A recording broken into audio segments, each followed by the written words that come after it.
여러분 안녕하십니까? 이태손입니다. 여러분 또다시 술 얘기입니다. 일부 김우중의 열렬한 팬들께서는 김우중과 술을 얘기하면 왜 자꾸만 김우중을 알코올 중독자로 몰아가느냐며 많이 불편해 하시는 분들도 있습니다만, 술 문제가 있다고 해서 꼭 알코올 중독의 문제가 있다고 보면 안 됩니다. 술 문제는 시간이 지나면서 점차 심한 상태로 발전하게 되는 일종의 진행성 증상으로 보아야 합니다.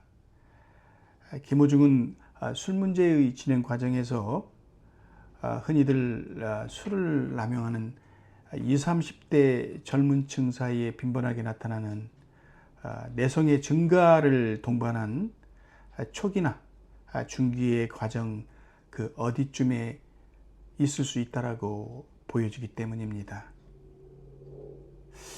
어떻게 보면 우리의 스타 가수 김우중이 이번 불미스러운 사건으로 인해서 한국 사회의 술 문제는 무엇이고 음주운전을 하는 행위를 어떻게 바라다 보아야 하는가에 대한 그 올바른 이해를 논할 수 있는 계기가 되었다는 점에서 대단히 긍정적이고 또 그만큼 김우중이 한국의 음주 문화에 대한 경각심을 가져다 주었다는 점에서 의미가 있다라고 볼 수 있습니다. 우리 한국 사회에서 이 술 취함에 대한 관대함은 전 세계적으로 몇 손가락 안에 들 정도로 알려져 있죠. 여러분 한번 K-드라마를 관심 있게 살펴보시기 바랍니다. 남녀 주인공들의 아무렇지도 않게 연출되는 그 질펀한 음주 행위들을 한국의 시청자들은 그것이 한국 음주 문화의 현실이겠거니 하면서 함께 공감하게 됩니다. 슬퍼도 한 잔, 기뻐도 한 잔, 스트레스가 쌓여서 한 잔, 무료에서 한 잔, 종로와 명동의 선술집에서도, 여의도의 먹자골목에서도 밤이 깊어질수록 더욱더 불야성을 이루며 수많은 취객들이 가정으로 돌아가지 않고 술이 좋아 술을 마시며 흥청거리는 사회입니다. 여러분 지금 한국의 대통령부터도 자신이 둘째가라면 서러울 정도라고 알려져 있는 주당 아니겠습니까? 여러분들은 주당하면 어떤 이미지가 떠오릅니까? 지금 한국의 윤석열 대통령 이미지입니까? 술을 매우 좋아하고 사람들과 어울려 즐거운 분위기를 주도하는 호탕한 음주자 정도로 인식되어집니까? 사실 우리 한국 사회가 술 취함을 그렇게 미화하고 긍정적으로 표현하는 경향이 있지요. 지금 한국의 경찰과 사법부는 가수 김우중을 잡아다 놓고 사실은 보통의 서민들의 음주운전 처벌과는 확연한 차별을 두며 한국 대중가요의 대스타가 이래도 되는 것이냐며 괘씸죄까지 물어가며 그를 인격살인하고 있는 중입니다. 다시 말해서 한국의 법체계가 이 술이라고 하는 것이 무엇이고 술 문제는 과연 어떻게 다루어야 할 것인지에 대해서 여전히 무지한 상태인 거지요. 술을 마셔도 음주운전은 하지 말아야지.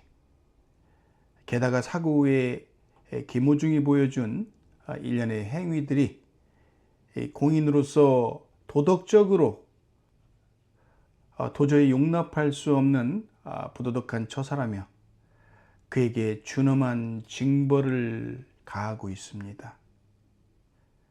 벌써 자그마치 6개월 이상을 지금 감옥 생활을 하고 있죠.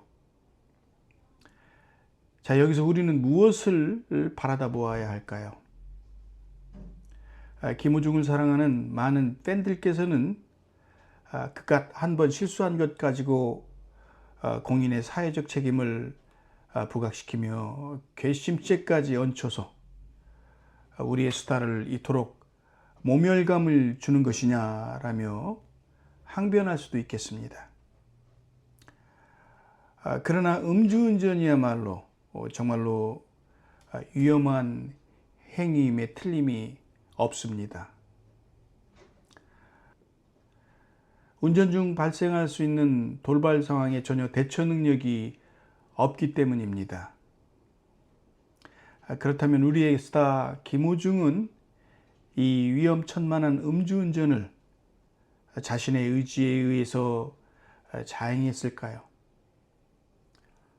그리고 사고가 난 다음 그가 취한 일련의 불법적 행위도 의식적으로 생각해가며 벌인 행위였을까요? 우리는 이 시점에서 술은 무엇이고 술 문제는 무엇인가에 대한 올바른 사회적 계몽이 필요하다고 봅니다. 우리가 알고 있는 중독성 약물류가 여러 가지 있습니다.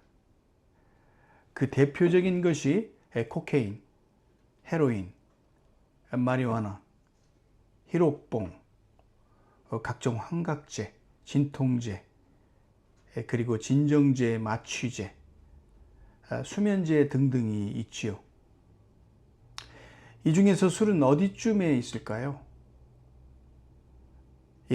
술은 진정제와 마취제의 효과, 그리고 헤로인이 주는 안정감도 느낄 수 있는, 그러니까 우리 신경계의 절제와 통제의 기능을 담당하는 부분을 무기력하게 만드는 중독성 약물에 해당되는 거죠.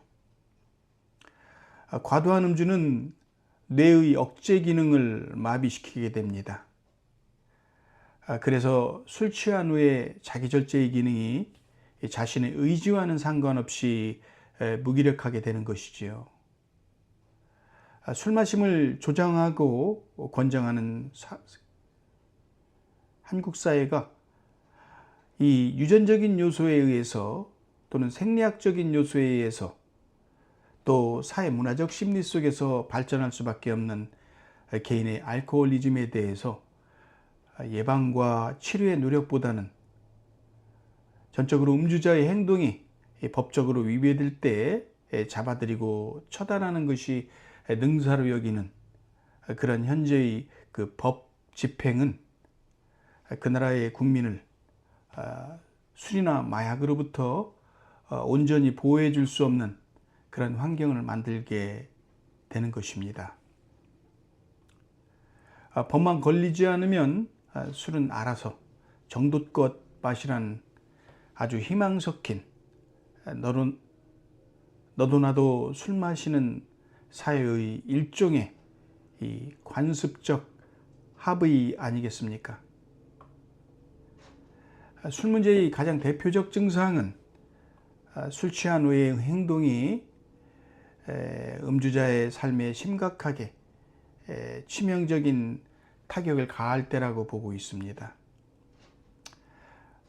그런 의미에서 가수 김호중은 그의 술 취함으로 인해서 엄청난 부정적 결과를 초래했지요. 가수로서의 대중적 이미지와 팬들의 호감도에 치명적 상처를 입히고 말았습니다. 술을 좋아했던 김호중이 감당해야 할 경제적 손실과 마음의 상처가 엄청난 거죠. 단 한 번의 과도한 음주가 그의 인생에 위기를 가져왔다면 그가 지니고 있는 술 문제가 그 인생에 그만큼의 임팩트를 끼칠 가능성이 언제나 내재되어 있다라는 얘기입니다. 술 문제는 그 사람이 자신이 처한 현실을 망각한 채 술 마실 수 있는 때와 장소, 그리고 음주량의 절제력을 상실하고 있을 때 바로 나타나게 되는 거죠. 이번 김호중 사건을 계기로 한국 정부가 하루빨리 이 음주운전 문제를 적절히 법적 조치와 함께 그 사람이 지니고 있을 수 있는 술에 대한 문제를 정확히 진단하고 회복될 수 있도록 전문적 치료를 제공해야지 되지, 이렇게 유명 연예인의 술과 마약 사건이 불거져 나올 때마다 인민재판하듯이 전 국민의 지탄을 면치 못하게 만드는 식의 언론 플레이는 책임 있는 정부가 해서는 안 될 일이지요. 그리고 술 문제는 비난하기보다는 애정을 갖고 도와주어야 할 그 사람의 치료의 문제임을 우리가 이해하면 좋을 것 같습니다. 우리 모두 가수 김호중을 도울 수 있는 방법이 무엇인지, 그래서 그가 그의 천부적 재능을 국민들에게 돌려줄 수 있는 기회를 다시 한번 허락하는 한국 사회가 될 수 있기를 바라봅니다. 감사합니다. 이태선이었습니다.